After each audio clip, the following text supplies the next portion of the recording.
everyone, this is Melissa, and I'm the talkative introvert. I'm going to start off by saying that I am a big fan of The Mandalorian. I think Jon Favreau is doing an amazing job with the show, and I honestly wish he did the movies.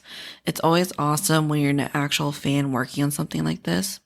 I was watching the behind the scenes for The Mandalorian, and they basically made sure that the writers and people who worked on the episodes were actual fans of Star Wars, which is absolutely awesome. I think that's why the show is doing so well. Anyways, in case you couldn't tell by the title of the episode and from me talking about The Mandalorian, I wanted to talk about cancel culture because of the recently canceled Gina Carano. So first of all, what is cancel culture? In case you don't know what it is, I looked up the definition on Urban Dictionary. I paraphrased it a bit, so if you want to see all the different definitions, just go check out Urban Dictionary or literally just search up cancel culture. There's all kinds of articles and different definitions, but they're all basically the same. It's just, different ways to write it. But what I got is that cancel culture is a modern internet phenomenon where a person is ejected from influence or fame by questionable actions. It's caused by a critical mass of people and is commonly caused by an accusation, whether that accusation has merit or not. So in Gina Carano's case, due to some tweets that I will share later, hashtag Fire Gina Carano started trending like crazy, and now she has been fired from Disney and will no longer be on The Mandalorian. Which really sucks because I really liked that character. It was so nice to see a strong, independent, tough, badass female character on the show. I'm sure she became a role model for a lot of little girls, and it's very unfortunate to find out that that character will no longer be in the show. I'll probably still watch it though, not gonna lie, but it just kind of sucks that she won't be in it anymore. But back to cancel culture, there's definitely some good, but definitely some bad with cancel culture. If you're well versed in the internet world, I'm sure you've heard of celebrities getting canceled over voicing their opinions on social media or in interviews or even from super old tweets. So, like I said, there's definitely some good with cancel culture. I think one of the greatest things about it is the fact that it shows how much people can achieve if they work together. And that sounds really corny, but I've said this multiple times in previous episodes.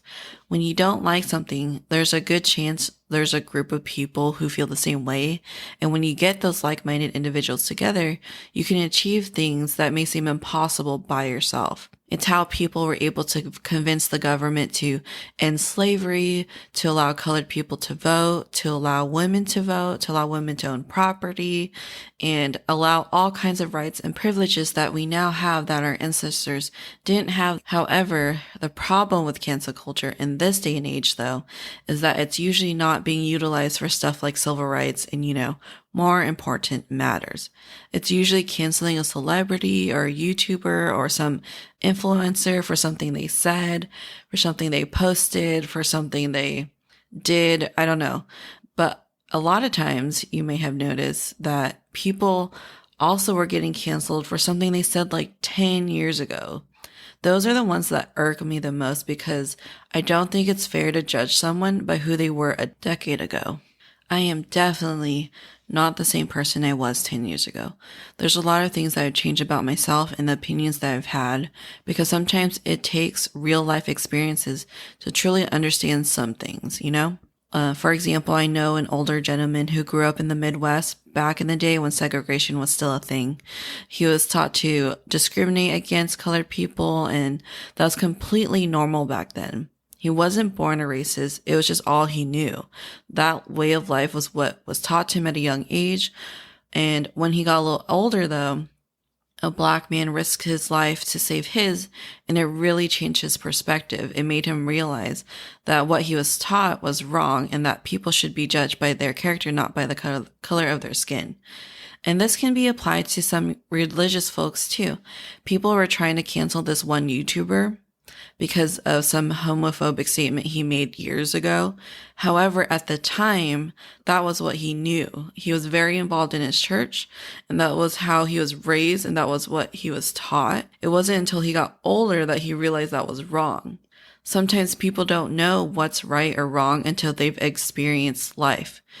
People just know what they were taught and how they were raised. So to judge someone based on something they said over 10 years ago doesn't seem right in my opinion. People change. People are allowed to make mistakes. Cancel culture, however, doesn't leave people room to grow and reevaluate their life. And along with that, who's to even say who's right or wrong? A difference in opinions doesn't necessarily mean there's a wrong or right side. It just means they're different. And what kind of life is that, or what kind of society is that they're not allowing people to grow and learn from their mistakes because they're just so quick to just cancel someone? And then also, sometimes people are just so sensitive. I think I've said this a lot. I don't know on the podcast, but in real life, I say it a lot. People are so sensitive. There are some absolutely ridiculous things people use as excuses to cancel people. And sometimes people just can't take a joke. There was this one YouTuber or influencer or whatever you want to call them, but he was getting backlash from watering his grass and making a video of himself dancing in the water from the hose. And people were accusing him of being wasteful. And I'm just like, are you serious? He's literally watering his grass and just having fun with it, taking advantage of such a boring task and making it fun and then posting a video about it. And that's why I hate social media. People seriously need to get over themselves. Like, he's not he's not hurting anyone. He's not doing anything bad. He's not saying anything bad. He's literally just dancing while watering his grass. Like, is it really a crime to water your grass? Come on. Cancel culture, it can be great and achieve amazing things if done right, but it can also be absolutely vile and terrible and destructive and just downright awful.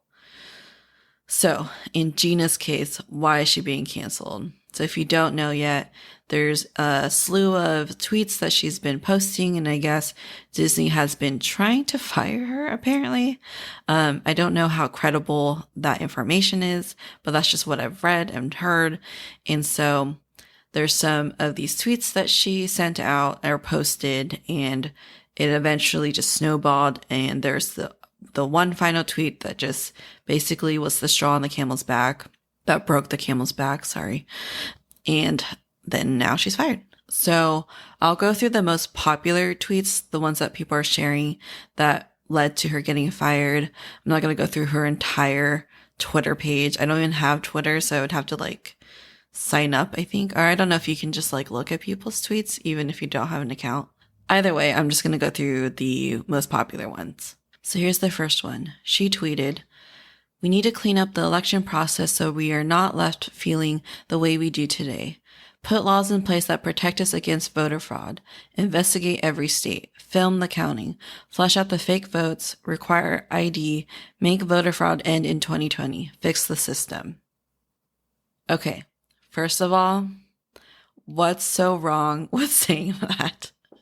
Whether you believe there was voter fraud during the 2020 election or not, what's so wrong with asking the government to keep themselves accountable and their employees accountable? What's the big deal? In case you haven't noticed, the government makes mistakes all the time, and they're also very vulnerable and susceptible to cyber attacks and whatnot. For example, just last year, an article came out where employees were fired from EDD for fraudulent and unemployment claims. So if you don't know what EDD is, it's the Employment Development Department in California, and they're responsible for processing the unemployment checks.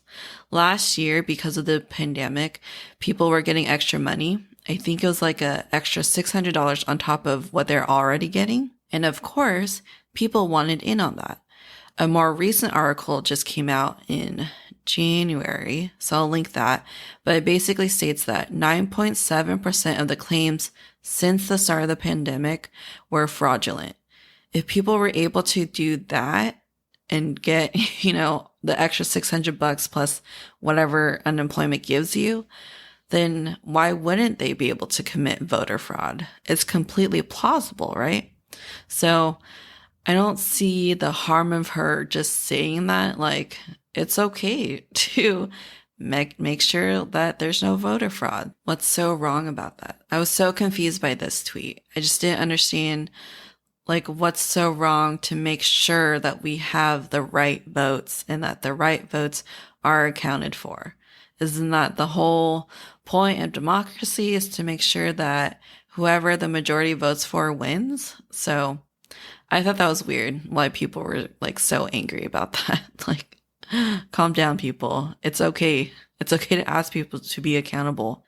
In fact, we should promote that because the government does make mistakes quite often. Okay, next tweet. They're mad because I won't put pronouns in my bio to show my support for trans lives. After months of harassing me in every way, I decided to put 3 very controversial words in my bio. Beep, bop, boop. I'm not against trans lives at all. In a separate tweet, she said, Beep, bop, boop has 0 to do with mocking trans people and 100% to do with exposing the bullying mentality of the mob that has taken over the voices of many genuine causes. I want people to know you can take hate with a smile. So boop you for misunderstanding. Hashtag all love, no hate. Then she deleted that off her profile after her co-star Pedro Pascal, who plays the Mandalorian, explained why people were adding pronouns to their profiles. And she responded with, I didn't know before, but I do now. I won't be putting them in my bio, but good for all you who choose to. I stand against bullying, especially the most vulnerable, and freedom to choose. Okay, before I get to my opinion of this tweet, I want to first of all say I absolutely have nothing against the trans community, the LGBTQ plus community, or any community where you get to be your true, authentic self. I fully support whatever people want to identify as, and I will call you by whatever pronouns you would like, although it is very hard for me to say they or them because, plural. We honestly should just create a new non-binary pronoun. This one person goes by Faye and Fair. Hopefully I'm pronouncing that right. I thought that was nice. Why not give yourselves your own pronoun, right? I'm sure that would be so empowering to see that in the dictionary. Faye Fair, definition. Pronoun used for humans who do not identify with any gender. I can't speak for non-binary people, but I bet seeing that in a dictionary and have it be like solidified in history forever must be empowering. That's why that's why I like Tagalog, because there's no pronouns and words aren't gendered. For example, the word for child is anak, and that's it. There's no term for son or daughter. You have to specify if it's a female child or a male child, which is like an extra word on top of anak. But like words for cousin or words for sibling or words for like just different words don't have a gender. It's just what it is. And then if you want to know whether they're female or male, you ask, are they female or male? And then, you respond. So anyways, back to Gina. I understand what she's trying to say, but I also understand how it can be construed as transphobic. In my opinion, I think her fight wasn't with the trans community, but rather with the social media empires and from the people forcing her to be a certain way and to express herself in a certain way on social media, especially because she's a public figure. I think she just didn't want to conform to how the media wanted her to be, and I'm totally all for that. I'm assuming she probably would have acted the same way if it were to be a different subject. It was just that this specific event so happened to deal with the trans community. If it was a different subject and she was again being forced to do something she doesn't normally do or is out of character or whatever, she probably would have acted the same way. For me personally, I don't put pronouns on my bio, but that has nothing to do with my beliefs and how I feel about that community. I don't do it because I just don't do anything with my bio. It would be very out of character for me to even give a rat's ass about my bio. For this episode, I actually had to go back and even see what I wrote on my Insta bio because I haven't changed it in so long. It has probably been the same since the beginning. I maybe changed it a couple times before, but it literally says photos, and then there's a camera emoji. That's it. Then I had to go read my podcast one, and all it says is a podcast hosted by a talkative introvert. And that's it. That's all I put. And I don't ever put anything on there. And I understand like the frustration of someone maybe nagging you or like criticizing you or constantly like telling you to change how you do something and change how you want to perceive yourself through your social media platform. So I understand, like I would get frustrated too if someone was constantly trying to force me to change who I am on social media. For Gina, maybe it was just the wording. She did state that she has nothing against them and doesn't condone bullying, but maybe she should have explained a little more why she was so opposed to doing that. I feel like there's a message behind those actions worth sharing with her fans. That's kind of the problem with tweets and other posts. They're just so short. You usually don't write a novel explaining your thought process. Then by the time you send a response to clarify your post, the news and all the journalists are already all over it. And journalists can write an article within hours and send it out to the public for everyone to read and digest. So it doesn't give you the time to step back and see, is this a tweet offensive? Am I going to hurt a large community? And maybe should I like edit this or clarify or something, Then there's the final tweet. And I believe this is the actual tweet that got her fired, from my understanding, like searching through all this stuff. And this one is a doozy. Okay, so it goes. Jews were beaten in the streets, not by Nazi soldiers, but by their neighbors, even by children. Because history is edited, most people today don't realize that to get to the point where Nazi soldiers could easily round up thousands of Jews, the government first made their own neighbors hate them simply for being Jews. How's that any different from hating someone for their political views? So this one is rough. I can totally see why people were getting offended by this one, especially those of Jewish descent. From what I read, what people were getting out of this is that she was comparing how Jews were being treated to how Republicans are being treated. I think that's what she's trying to get at. Again, I don't have Twitter. I don't follow famous people, so I don't know her personally, but that is how people interpreted this specific post. And that's what really, really fired up the hashtag Fire Gina Carano. Because I think that hashtag has been around for a while, but I think this one just really, really got them, really got the people. So obviously, Republicans are not being sent to the concentration camps, and they're not forced to wear something like the Star of David. They're not, being killed and rounded up and killed. And we obviously are nowhere close to being in the realm of the Holocaust. With that said, I think I know what she's trying to say. And hear me out. You obviously don't have to agree with me, but just hear me out for a second. I want to explain what I got out of it and what I think she's trying to say. I think it's safe to say that Republicans and Democrats do not see eye to eye, and they can also be very vocal and sometimes very physical about it. I can't speak for how it was before because I was young and didn't care before and, the time before me, but it seems really, really bad now. Like it just seems so bad. And I don't know if that's because of the advancement of technology and the internet and people, being more outspoken on the internet. Like, I don't know why it's so bad now, or if it was always like this and I just never noticed. I don't know. It seems just awful though, because people are absolutely awful to each other. People are bashing on each other on social media. People are unfriending each other on social media and in real life. People have stopped talking to each other. People also get violent, as we've seen on the news. I mentioned this on a previous episode, but there are people who have literally known each other their whole lives, or friends or are family members who have completely just ended their relationship because of their political differences. Even if they didn't even know they had political differences until last year, they just completely ended their relationship just like that in the blink of an eye. Well, not in a blink of an eye, but And I think what Gina was trying to get at is that the Holocaust didn't happen overnight. It was gradual. You basically had Group A convince Group B to hate Group C. So in like the terms of the Holocaust, you got the government convincing non-Jews to hate Jews. Government Group A convincing non-Jews Group B to hate Jews Group C.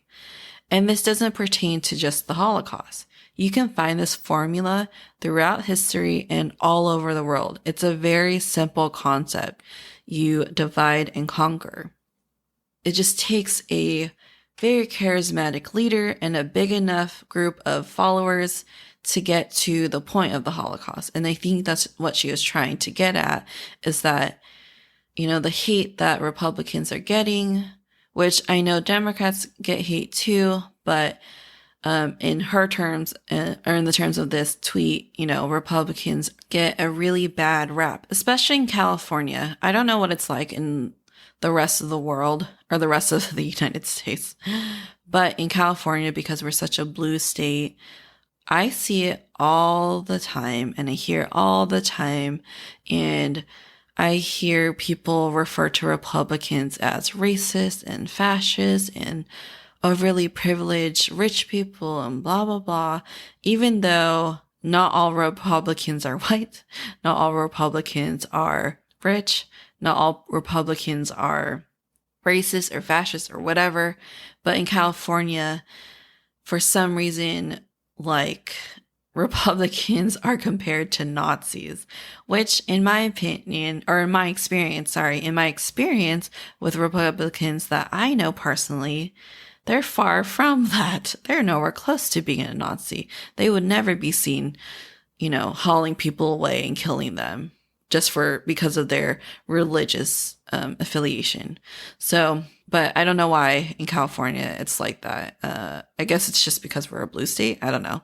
But we also have a lot of high profile people here. Like, we have a lot of celebrities who live here. We have a lot of influencers. We have a lot of people who are public facing and have like a large following because it's California. We got Hollywood and whatever. And so you hear about it a lot, like on people's podcasts, on their YouTube channels, on their whatever they do. They're very adamant about their hatred towards Republicans. And I hear it all the time in the like podcasts that I listen to and the stuff that I watch.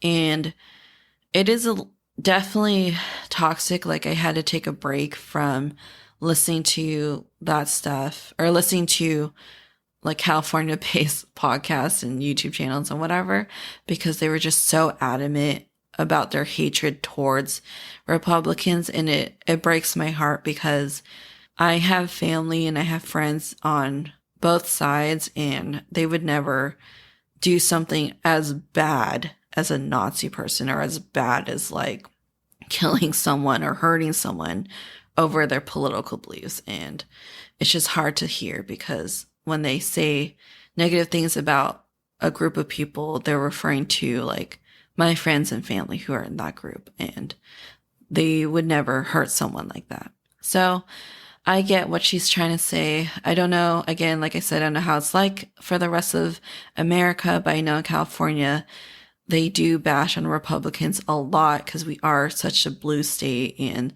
they say things that are just downright awful. And in my opinion, it's just wrong, because they're, again, stereotyping a group of people, and they're basically saying that group of people, that all the individuals in that community are all the same.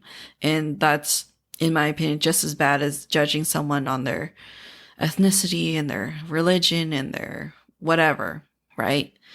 Isn't that what racism is? And isn't that what, like, with the different communities, and what we're trying to fight against is to show people that everyone is not the same and that they're not all bad people, but that yet it's okay to do that to Republicans. So I kind of get what she was saying there. Maybe she shouldn't have used the Holocaust as an example, or maybe she should have clarified it more. I don't know. Like, I don't know how to make that post a little better or like help people understand. But I do understand what she was trying to get at and how it really just comes down to just people hating people. And when that happens, it can lead to something like the Holocaust. I'm not saying that the fight between Democrats and Republicans will get to that point, but I also can't say that it's not impossible, you know?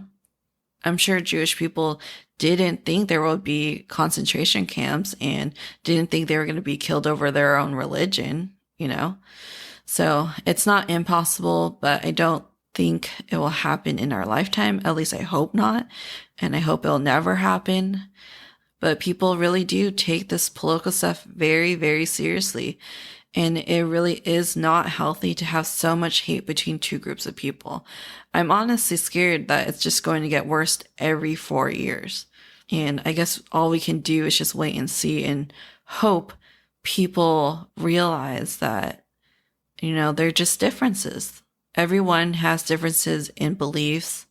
Everyone has differences in like their thought process and their opinions. And, you know, one group just thinks that their beliefs is what will be the best for the country.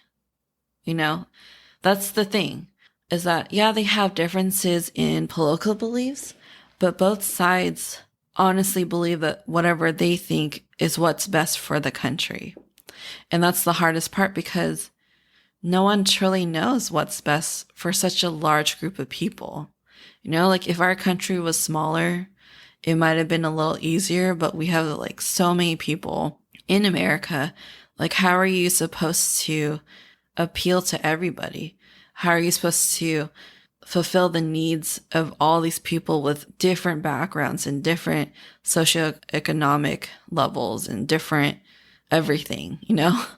So I don't know. I get what she was saying with this tweet, and I get why she said it, because there is a lot of hate in this country, especially during the election.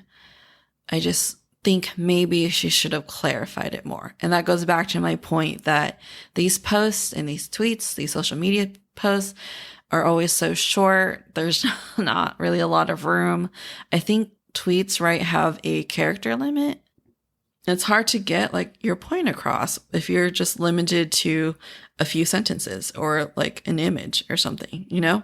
And a lot of times if you're going to post something long, people probably won't read it anyways. So to get your point across in a short few sentences doesn't always work out. So I wanted to clarify that this episode isn't to defend Gina Carano. I don't know her personally. I will never vouch for someone or defend someone I don't actually know. I just wanted to point out what cancel culture is, and I'm really just solely judging her on these tweets that I read. I don't follow her, so I don't know what else she's written. So my opinion is solely just based on these that I have read, that I've taken from articles. These are like the most popular tweets. So if she said something worse, I don't know about it. I don't know what she said. If there is, you know, something worth canceling her over, I don't know. But basically, I did this episode because I think people need to slow down. The internet is so fast, it's impossible to keep up. It doesn't allow people to take a step back and fully evaluate the situation. It doesn't allow people to gather all the right information, because the media is there to just tell you how you should feel. And the problem with that is that the media doesn't care what's right or what's wrong. They don't necessarily care about gathering all the information, all the necessary information. All they care about is money. They're very money centric and only care about you clicking their articles and creating foot traffic for their sites. And people just eat that stuff up, because people love a good scandal. People love gossip. I mean, that's why TMZ and and People Magazine and all these like different magazines do so well because people eat that stuff up. They want to see the controversy. They want to see all this like drama. It's exciting, you know? It's better someone else than them, right? It's better that they read about someone else than it actually happens to their own life. So I think it's, in a way, it's people like living vicariously through celebrities without having to actually deal with the impact. So in my opinion, should she have been fired from Disney? If she violated any company policies, then yeah, she should have been fired. She should be subjected to the same policies just as any other employee. If her contract, though, doesn't clearly state that she can't post certain types of tweets or social media posts, and it's not clearly defined exactly like what she's not allowed to do, then no, she shouldn't be fired. It's all down to like the contract. What was in her contract? Did she violate anything? If she did, then fire her. If she didn't, then I don't think it warrants being fired from Disney. And that's a very practical, very like rational way and black and white. But when it comes to like employment, it kind of is black and white, you know? I don't know if that makes sense. As far as being canceled, I don't know. I don't think so. Because to cancel her is basically saying that people are not allowed to voice their opinions on their own personal social media platforms. And you have to also think, when does it make sense to separate the art from the artist? There are so many famous people who openly talk about their drug use, the violent acts they've committed, crimes they've committed, and so on. But people idolize them and they spend hundreds, sometimes thousands of dollars to either buy their merch, buy tickets to see them, buy their products, buy their movies, buy whatever. And you're telling me they're not worth canceling, but it's okay to cancel someone over some tweets? Come on. There are worse people out there than Gina. Then you have to also ask, if Gina is being canceled over some tweets, then why are others not held to the same standards? Chris Brown. Every time someone gets canceled, I always think back, Chris Brown. Chris Brown beat Rihanna. I think she pronounced his name Rihanna. He didn't post some nasty tweets online about her. He didn't like post something on Instagram about her. He literally physically beat her. And there are pictures of Rihanna all bruised up from that beating. Yet, not too long afterwards, you saw him being featured in songs. You see him starring in music videos. You see him attending award ceremonies and just living his life as if he didn't commit domestic abuse. Hollywood and his fans just let him peruse by as if nothing happened, even though there are pictures, even though a person got beat, like there's bruises. I'm sure she's probably scarred for life because of that event. And he's just out there singing and dancing. And it's totally cool. And it's totally fine. So you're telling me a strong, independent female character was removed from a very popular and beloved show, but people let an abuser walk the red carpet. Like, how does that make any sense? So if we're going to cancel Gina because of her tweets, then you might as well just cancel everybody. That's the problem with cancel culture. Cancel culture is it's dangerous because there's no structure. There's no criteria. People just cancel people because other people want to cancel them because they said something they didn't like. But yet all these other people can just live their life normally.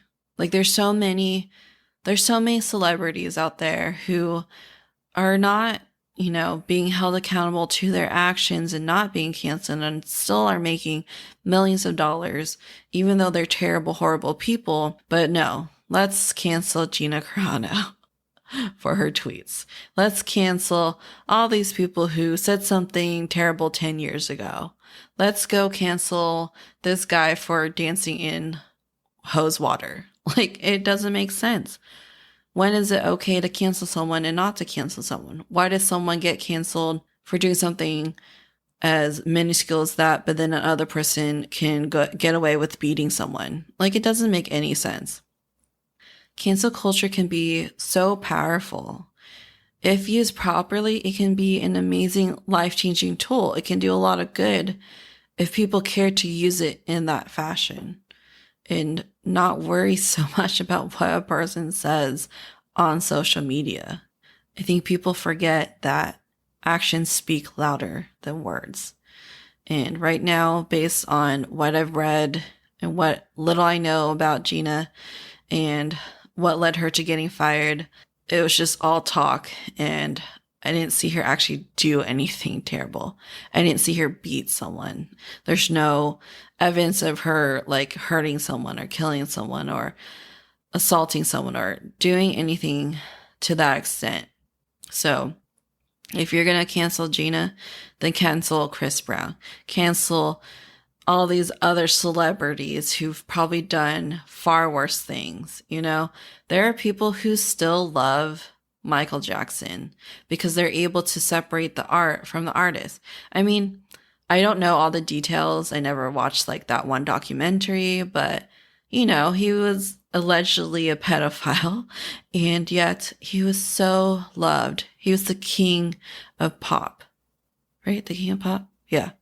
And people cried and mourned his death, but yet, you know, let's go try to cancel Kevin Hart for something he said 10 years ago.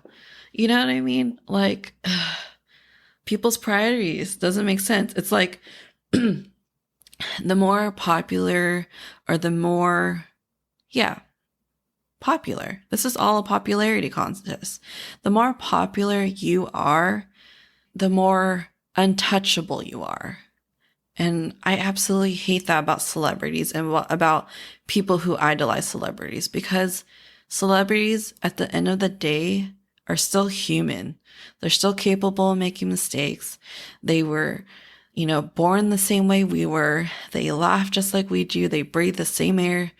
They're not gods. They're not these celestial beings. They should still be accountable for their actions. So anyways, that's the end of my rant. Just wanting to get that out. So let me leave you with a quote Gina posted. If you are silent about your beliefs because you're worried someone will be offended, then your beliefs are not that important to you, but rather what people think about you is. What people see about you will speak more loudly than how people feel about you. Because in the end, when we stand up for what is right and true, we will have many who hate us or love us, but all will know what we are fighting for. By T.B. LeBurg. Is it LeBurg? I hope it's LeBurg. LeBurge? I don't know. All right. If you enjoy what you hear, want to stay up to date on the show, please follow me on Facebook and or on Instagram. You can also check out my website at thetalkativeintrovertpodcast.com. All the information will be on there as well as in the show notes. Please help support the show by sharing it with your friends and family. Thanks so much, and I'll talk to you guys in the next episode.